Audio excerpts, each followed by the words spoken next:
Hello students, आज के lecture में हम मेटल कॉम्प्लेक्सेस की रिएक्शन को डिस्कस करेंगे। मेटल कॉम्प्लेक्स की थर्मोडायनेमिक और काइनेटिक स्टेबिलिटी को हम डिस्कस कर चुके हैं। कौन से फैक्टर हैं जो इनकी स्टेबिलिटी को अफेक्ट करते हैं, और अब हम देखेंगे कि कॉम्प्लेक्स किस किस टाइप के रिएक्शन शो करते हैं और किस प्रकार शो करते हैं। ओके, चलो आगे बढ़ते हैं। ट्रांजिशन मेटल कॉम्प्लेक्सेस कई टाइप्स की रिएक्शन शो करते हैं, जैसे कि रेसमाइजेशन, रेसिमीकरण, एसिड बेस रिएक्शन, अम्ल क्षार अभिक्रियाएं, redox reaction, substitution reaction, that means प्रतिस्थापन अभिक्रियाएं। तो जो कॉम्प्लेक्स है वो रेसिमिक मिक्सचर बनाते हैं और एसिड बेस रिएक्शन के रूप में भी रिएक्शन शो करते हैं और रिडॉक्स रिएक्शन भी शो करते हैं। लेकिन जो सबसे वाइड वे में जो रिएक्शंस डिस्कस की जाती है वो है सब्स्टिट्यूशन रिएक्शंस। जो मोस्ट जनरल रिएक्शन है कोऑर्डिनेशन कॉम्प्लेक्सेस द्वारा शो की जाती है वो है सब्स्टिट्यूशन रिएक्शन, जिसका मतलब होता है कि किसी भी एक लिगेंड के द्वारा दूसरे लिगेंड का रिप्लेसमेंट। इसलिए इन रिएक्शंस को एक्सचेंज रिएक्शन या डिस्प्लेसमेंट रिएक्शंस भी बोल सकते हैं। और लिगेंड डिस्प्लेसमेंट क्योंकि न्यूक्लियोफिलिक सब्स्टिट्यूशन है, इसलिए ये रिएक्शन कहलाती है न्यूक्लियोफिलिक सब्स्टिट्यूशन रिएक्शन, क्योंकि लिगेंड एक न्यूक्लियोफाइल की तरह बिहेव करता है। और मेटल मेटल डिस्प्लेसमेंट भी होता है जो कि इलेक्ट्रोफिलिक सब्स्टिट्यूशन होता है, लेकिन ये काफ़ी कम मात्रा में देखा जाता है। इसलिए जो मेनली हम डिस्कस करते हैं सब्स्टिट्यूशन रिएक्शंस में वो है nucleophilic substitution reactions. The complexes that undergo substitution reaction rapidly are called kinetically labile. जो कॉम्प्लेक्स सब्स्टिट्यूशन रिएक्शन को में रैपिडली पार्टिसिपेट करते हैं वो काइनेटिकली लेबाइल कहलाते हैं, और जो कि स्लो पार्ट तो करते हैं लेकिन स्लोली प्रोसीड होती है जो रिएक्शंस, वो कॉम्प्लेक्सेस इनर्ट कॉम्प्लेक्स कहलाते हैं। अब हम बात करते हैं सब्स्टिट्यूशन रिएक्शन होती किस प्रकार से है, क्या इसका पाथवे हो सकता है, उसको हम एक बार देखते हैं। लिगेंड का जो सब्स्टिट्यूशन है वो मेनली दो टाइप का होता है, एसोसिएटिव और डिसोसिएटिव। थर्ड जो टाइप है वो है इंटरचेंज, जिसमें एसोसिएशन और डिसोसिएशन एक साथ होता है। तो सबसे पहले हम बात करते हैं एसोसिएटिव रिएक्शन की, यानी कि इसमें क्या होता है, पहले एसोसिएशन होता है लिगेंड का, फिर उसके बाद डिसोसिएशन होता है। तो जो यहाँ पर रिएक्शन इंटरमीडिएट बनता है वो हायर कोऑर्डिनेशन नंबर का होता है।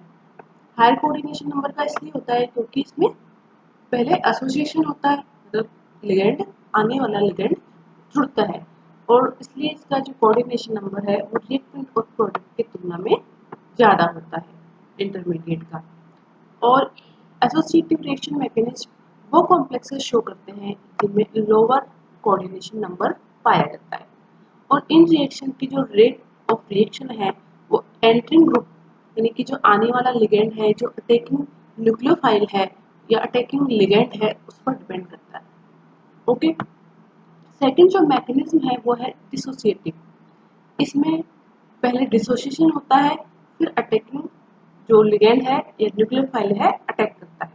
तो इसमें जो रिएक्शन इंटरमीडिएट बनता है डिसोसिएशन की वजह से, उसका कोऑर्डिनेशन जो नंबर है वो रिएक्टेंट और प्रोडक्ट की तुलना में क्या हो जाता है, कम।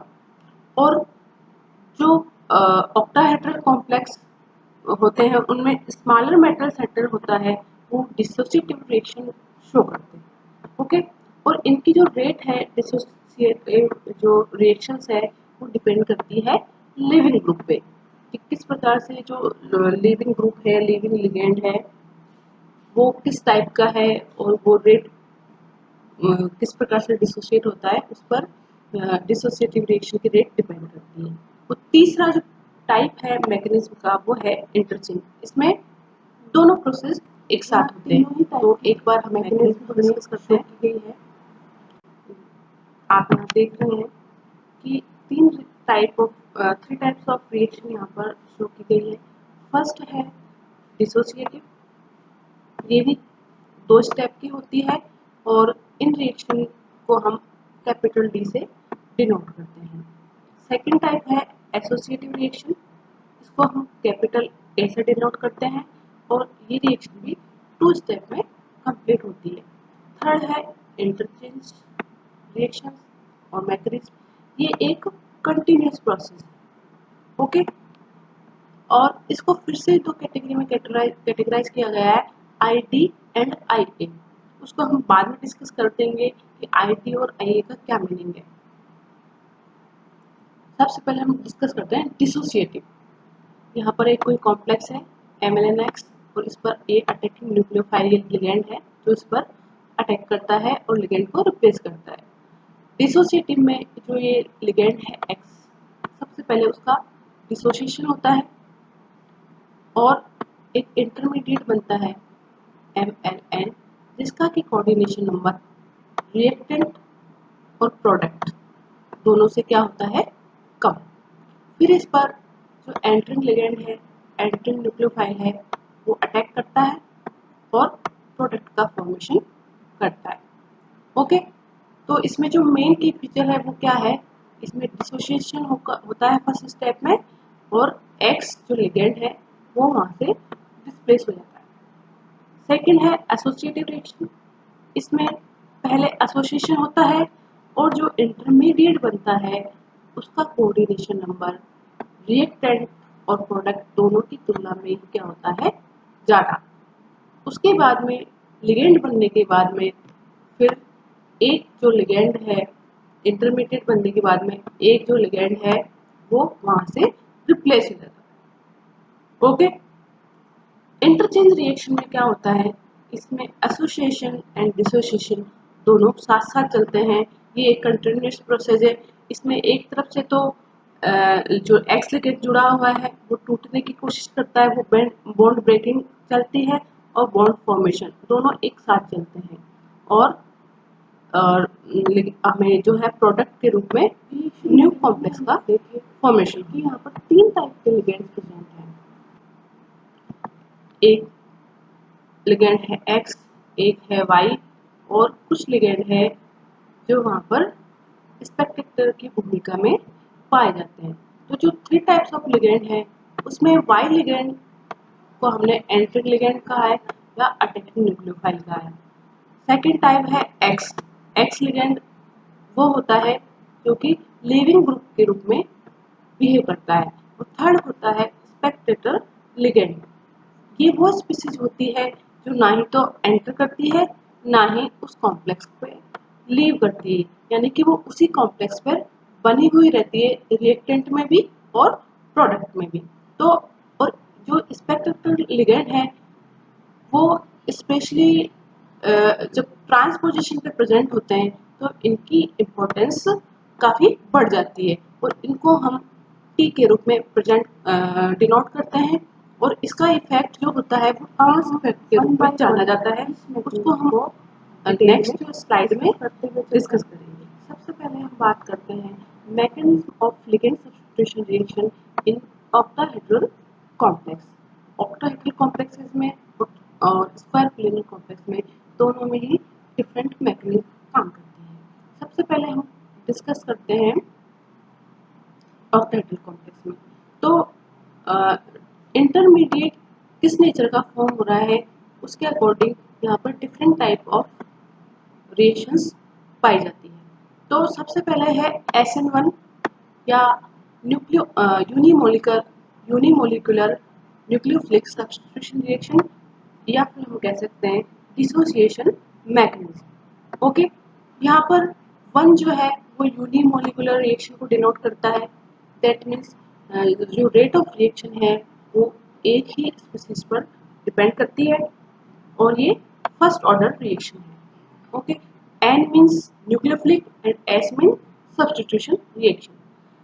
इस रिएक्शन में या इस मैकेनिज्म में MX bond is fully broken before the formation of MY bond, यानी कि जो नया बंध बनने से पहले जो पुराना बंध है M और X लिगेंड के बीच में वो पूरी तरह से टूट जाता है और जो इंटरमीडिएट बनता है वो डिटेक्ट किया जा सकता है। और इस इंटरमीडिएट का जो है कोऑर्डिनेशन नंबर है वो क्या होता है, रिएक्टेंट की तुलना में कम होगा। ऑब्वियस सी बात है, यहाँ पर मेटल 6 लिगेंड से कोऑर्डिनेट करता है और इसमें पहले X जो लिगेंड है उसका डिसोसिएशन हो जाता है और फिर उस पर ये जो Y अटैकिंग न्यूक्लियोफाइल है वो अटैक करता है। ओके, ये मैकेनिज्म दी हुई है। स्टेप फर्स्ट में क्या होता है, जो कोऑर्डिनेशन नंबर 6 का जो लिगेंड है, जो कॉम्प्लेक्स है, वो उसमें से X लिगेंड का डिसोसिएशन होता है और ये एक स्लो प्रोसेस है, इसलिए इस रिएक्शन का यही रेट डिटरमाइनिंग स्टेप है। इसलिए क्योंकि यहाँ पर जो रिएक्शन है वो एक ही स्पीसीज पर डिपेंड करती है, इसलिए इसको क्या बोलते हैं, यूनिमोलिकुलर रिएक्शन। जो सेकंड स्टेप है उसमें जो 5 कोऑर्डिनेटेड इंटरमीडिएट बनता है वो एंट्रिंग लिगेंड या अटैकिंग न्यूक्लियोफाइल से जुड़ता है और एक फास्ट रिएक्शन प्रोसीड करता है और हमें प्रोडक्ट के रूप में 6 कोऑर्डिनेटेड न्यू कॉम्प्लेक्स का फॉर्मेशन होता है। और जो यूनिमोलिकुलर न्यूक्लियोफिलिक सब्स्टिट्यूशन रिएक्शन है, डिसोसिएटिव मैकेनिज्म जो कि फॉलो करती है, उसका rate determining step first step होता है। इसलिए रेट ऑफ रिएक्शन को हम इस प्रकार से शो कर सकते हैं, रेट इज इक्वल टू के इंटू कंसंट्रेशन ऑफ Ml5X, यानी जो रिएक्टिंग स्पीसीज है उसकी कंसंट्रेशन पर ही रेट ऑफ रिएक्शन डिपेंड करती है। यहाँ पर एंट्रिंग लिगेंड की कंसंट्रेशन की कोई इम्पोर्टेंस नहीं है। यहाँ पर एक ऑक्टाहेड्रल कॉम्प्लेक्स है Ml5-6 जिसमें 4 लिगेंड इक्वेटोरियल एक्सियल पोजीशन पर है और 2 लिगेंड इक्वेटोरियल एक्सियल पोजीशन पे है। सबसे जो फर्स्ट स्टेप होता है उसमें X का डिसोसिएशन होता है और एक 5 कोऑर्डिनेटेड स्पीसीज हमें मिलती है। वो ट्राइगोनल बाइपिरामिडल ज्योमेट्री में भी हो सकती है और वो स्क्वायर पिरामिडल ज्योमेट्री में भी हो सकती है। 5 कोऑर्डिनेटेड कंडीशन में यहाँ पर 2 ज्योमेट्री पॉसिबल है। उसी के अकॉर्डिंग जो हमें आइसोमर फॉर्मेशन होता है कि किस प्रकार का इंटरमीडिएट प्राप्त हुआ है, प्रोडक्ट का जो ज्योमेट्री है उस पर ही डिपेंड करती है। उसके बाद में यहाँ पर अटैकिंग न्यूक्लियोफाइल जो कि Y लिगेंड है उसका अटैक होता है और फाइनल प्रोडक्ट के रूप में हमें न्यू कॉम्प्लेक्स ऑब्टेन होता है। ओके, सेकंड टाइप है SN2 रिएक्शन और associative mechanism. SN2 means by molecular nucleophilic substitution reaction. इस मैकेनिज्म में जो इंटरमीडिएट बनता है उसका कोऑर्डिनेशन नंबर रिएक्टेंट से ज़्यादा होता है, क्योंकि जो नया बॉन्ड बनता है उसका फॉर्मेशन ओल्ड बॉन्ड से के ब्रेक होने से पहले हो जाता है।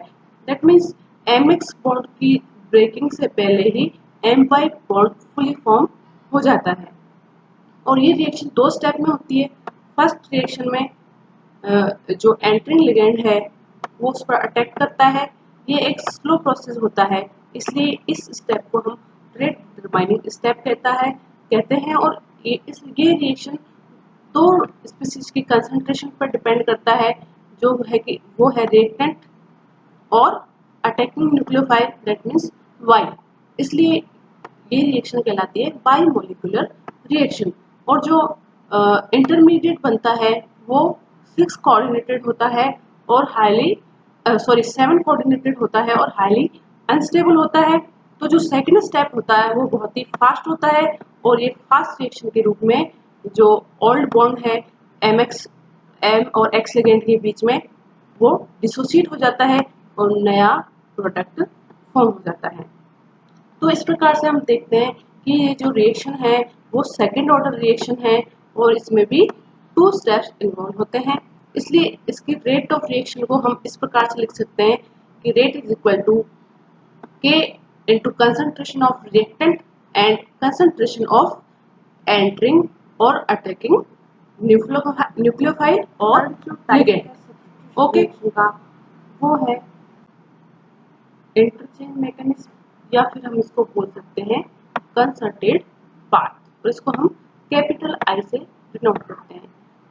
इस मैकेनिज्म में इंटरमीडिएट के फॉर्मेशन का कोई भी एविडेंस अभी तक नहीं मिला है, और इसमें जो एक्टिवेटेड कॉम्प्लेक्स बनता है वो सबस्ट्रेट एंड लिगेंड दोनों ही उसमें प्रेजेंट होते हैं।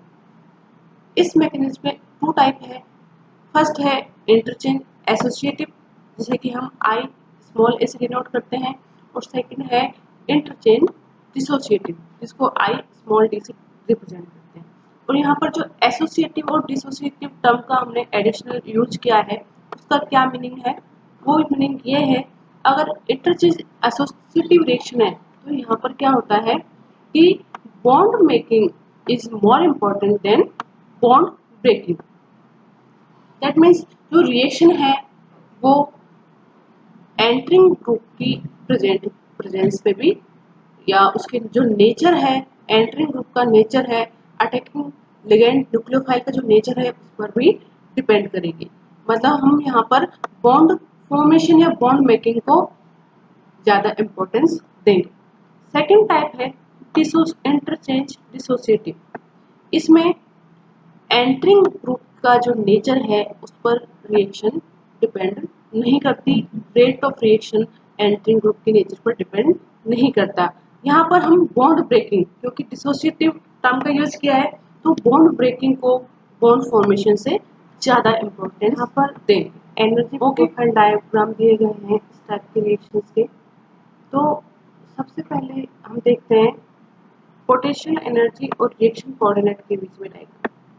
तो देखें यहाँ पर रिएक्टेंट की कंसंट्रेशन और लिगेंड प्रोडक्ट की जो है एनर्जी लेवल दिए गए हैं, और जो बीच में एक्टिवेटेड कॉम्प्लेक्स दिया गया है वो जिसकी एनर्जी बहुत ही ज़्यादा होती है।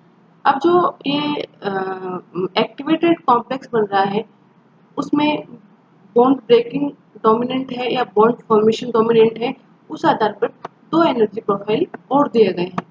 तो फर्स्ट में जो एक्टिवेटेड कॉम्प्लेक्स बन रहा है उसमें बॉन्ड ब्रेकिंग डोमिनेंट है बॉन्ड फॉर्मेशन से, और इन दोनों के एनर्जी जो लेवल है एक्टिवेटेड कॉम्प्लेक्स का वो इंटरमीडिएट की तुलना में काफ़ी ज़्यादा होता है।